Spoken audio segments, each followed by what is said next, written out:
something happened before the ritual, before the water, before the priest's hand on the forehead, before the formal declaration of membership in the institution, before baptism became the sacrament that every Christian denomination still practices today in some form, the ceremonial washing that marks entry into the faith community and, in most traditions, the forgiveness of original sin. Something happened that the water replaced, not improved, not simplified, replaced entirely, deliberately, with a ritual so much easier to administer, so much easier to control, so much more useful to an institution that needed to manage the spiritual lives of millions of people, that the original technology it substituted became one of the most aggressively suppressed practices in the history of Western religion. The Gnostics called it the Bridal Chamber. And what it did to human consciousness is so different from what standing in a font of water does that calling them both baptism is like calling a surgical procedure and a bandage the same medical intervention. One addresses the surface, one addresses the source. The Church kept the bandage. It burned the surgery. What water baptism actually does, let's be precise about what the ritual preserved by institutional Christianity accomplishes. Water baptism, in its most common forms across Catholic, Orthodox, and Protestant traditions, is a rite of initiation. It marks the entry of a person into the community of believers. It symbolizes purification, the washing away of original sin in most Catholic and Orthodox theology, or public declaration of faith in most Protestant theology. It is performed by an authorized representative of the institution. It requires the presence of the institution to be valid. That last part is not incidental. It is the entire point. Water baptism, as institutionalized, is a ceremony of membership.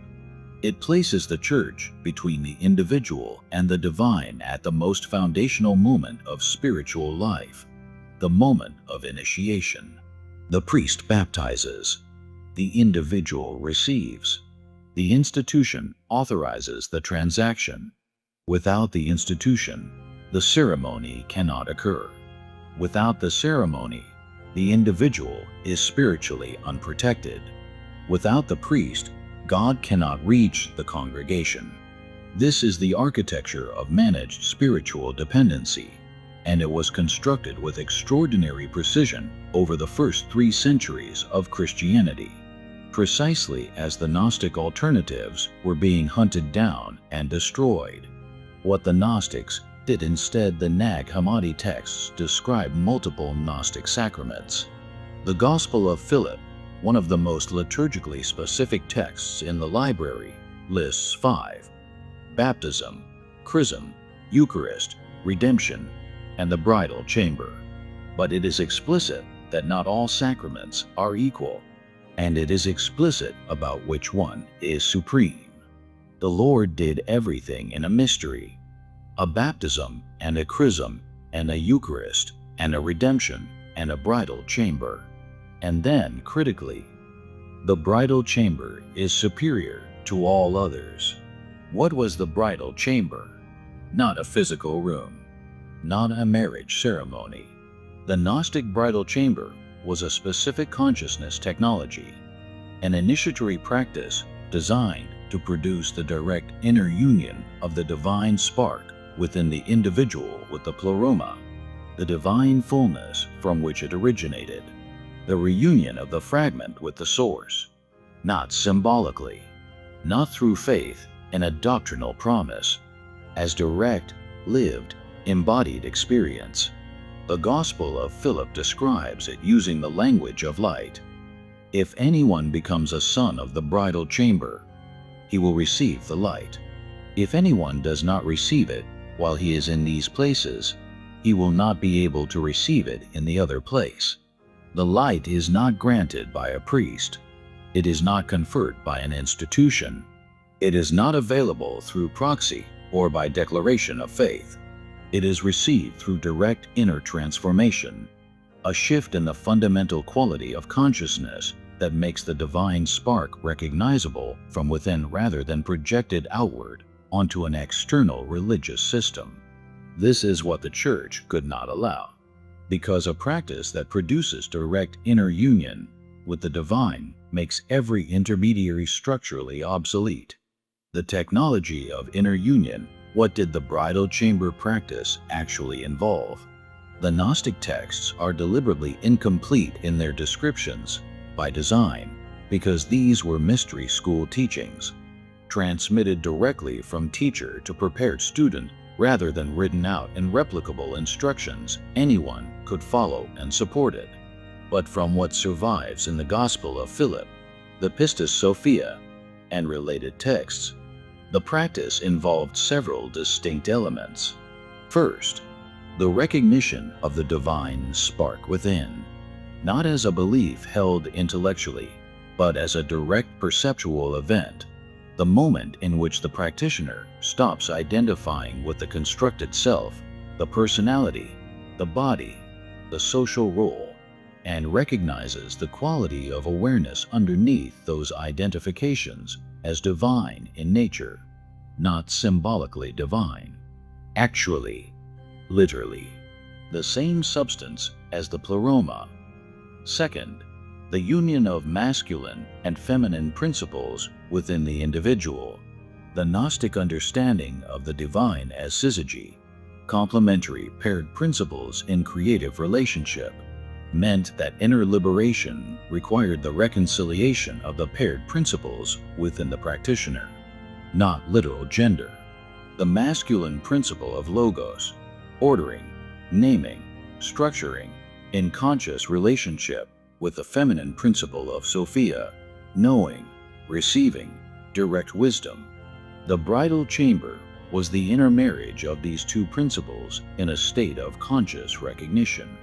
Third, the dissolution of the arcane influences. The 7 arcane governors, fear, desire, pride, ignorance, comparison, attachment, fatalism, maintained their hold through identification. The practitioner who had recognized the divine spark as their true nature had nothing for the archons to hold. The hooks required an identified self to catch. Remove the identification, and the governance loses its purchase. The result of this practice, described consistently across Gnostic texts and in the accounts of mystery school initiates across multiple traditions, was not a pleasant religious feeling. It was a radical restructuring of the relationship between consciousness and identity, a point of no return.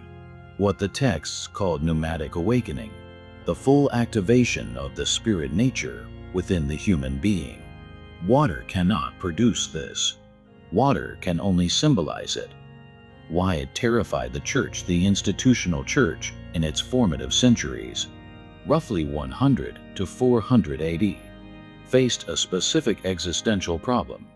It was attempting to build a unified, hierarchical, geographically stable religious institution out of a diverse collection of communities that held wildly different understandings of what Jesus had taught, what salvation meant, and how the divine was to be accessed. The Gnostic communities represented the most dangerous version of this diversity, not because they were violent, they weren't. Not because they were politically subversive, they largely weren't, but because their spiritual technology, if it worked as described, produced people who had no functional need for institutional religion. A pneumatic, someone who had undergone genuine bridal chamber initiation and received the direct inner union of the divine spark, did not need a priest to mediate their relationship with the divine. They had already made that connection directly. They did not need doctrinal authority to tell them what to believe. They had already experienced what the doctrine was pointing at. They did not need the promise of salvation after death. They had already recognized what was never in danger of being lost. You cannot build a congregation from people who have graduated from the need for congregations. You cannot build an institution on a foundation of people whose spiritual completion makes institutions redundant. The bridal chamber practice was not declared heretical because it was spiritually dangerous. It was declared heretical because it was institutionally catastrophic. Irenaeus of Lyon, the 2nd century bishop who wrote the most systematic early attack on Gnostic Christianity, understood this with perfect clarity. His 5-volume work against heresies is not primarily a theological argument. It is an administrative argument. The Gnostics were dangerous not because their cosmology was incorrect, but because their practice bypassed the structure through which the institution exercised authority. Heresy, properly understood, is not wrong belief. It is unauthorized direct experience. The substitution what the Church did between the 2nd and 4th centuries, as it consolidated power, defined the canon, and systematically suppressed the Gnostic communities, was not simply the removal of dangerous practices. It was a careful substitution. Every genuine consciousness technology that the Gnostic traditions preserved was replaced with a ceremonial equivalent that retained the symbolic surface while removing the transformative mechanism underneath. Water baptism replaced the bridal chamber. The symbol of purification replaced the technology of inner union. The Eucharist, the communion ritual of bread and wine, replaced what the Gnostics understood as the direct feeding of the divine spark with the recognition of its own nature. The symbol of shared sacred meal replaced the technology of inner nourishment. Confession replaced the Gnostic practice of radical self-examination, the honest, non-defensive investigation of the arcane influences within the psyche. The social ritual of institutional forgiveness replaced the technology of genuine inner liberation from identification. The substitutions were not random. They were surgical. Each one retained enough of the original form to feel continuous with it, to feel like the same thing, simplified and made accessible. And each one transferred the locus of power from the inner experience of the practitioner to the authority of the institutional administrator. The priest's hand replaced the practitioner's inner recognition. The ceremony replaced the transformation. The symbol replaced the event. What the original transmission was for here is what the Gnostics understood about the purpose of the bridal chamber that makes it irreplaceable by any institutional substitute. The divine spark inside the human being, Sophia's fragment, placed before the demiurge sealed his construction, is not self-activating under normal conditions. It exists in every person. It is not earned, not granted by institutional authority, not more present in some people than others, but it requires a specific quality of inner conditions to become recognizable. Those conditions are the cessation of automatic identification with the constructed self, the recognition of the observer as distinct from the observed, and the direct encounter between the individual spark and the pleroma from which it originated. The bridal chamber practice created those conditions deliberately, with precision, through a sequence of inner work that prepared the practitioner to receive what was already there. This is why it was transmitted from teacher to student rather than administered by institutional clergy. The teacher had undergone the process. They knew from direct experience what the student was moving toward. They could recognize the stages of the journey, correct errors in real time, and transmit the quality of awareness that made recognition possible, not through instruction alone, but through the contact between a consciousness that had already arrived and one that was finding its way. This is also why it cannot be replaced by water. Water is the same whether the priest who administers it has undergone inner transformation or not. The ceremony works regardless of the inner state of its administrator. The bridal chamber only works if the transmission is real, if the teacher carries what they are transmitting. if the inner technology is genuine rather than symbolic. Institutions cannot standardize genuine inner transformation. They can only standardize its symbol. The practice that survived the suppression was never total, because consciousness technology cannot be fully institutionalized. It also cannot be fully destroyed. It migrates. It finds new containers. It survives in the practices that the Church could not completely absorb. The contemplative traditions within Christianity itself that preserved something of the original technology under enough institutional dressing to avoid outright condemnation. The Desert Fathers of the 3rd and 4th centuries, the Christian mystics who retreated from institutional life into the Egyptian desert, preserved practices of radical inner investigation that bear a striking resemblance to Gnostic methodology. The apophatic tradition, the via negativa, the path of systematic removal of every false identification until what remains is the bare recognition of pure awareness, is the bridal chamber stripped of its Gnostic cosmological frame and dressed in Christian monastic language. Meister Eckhart in the 13th century, John of the Cross in the 16th, Thomas Merton in the 20th.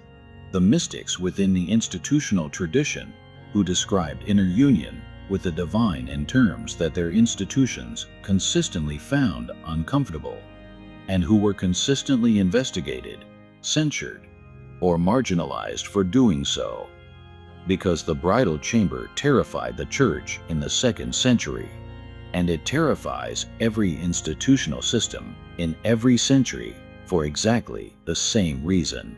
Direct inner union with the divine is not a religious experience that requires institutional management. It is the recognition that you were never separated from the divine in the first place, and a person who knows that from the inside, not from a text, not from a doctrine, not from a ceremony administered by an authorized representative of an institution, has no further need of the institution. The water was always just water.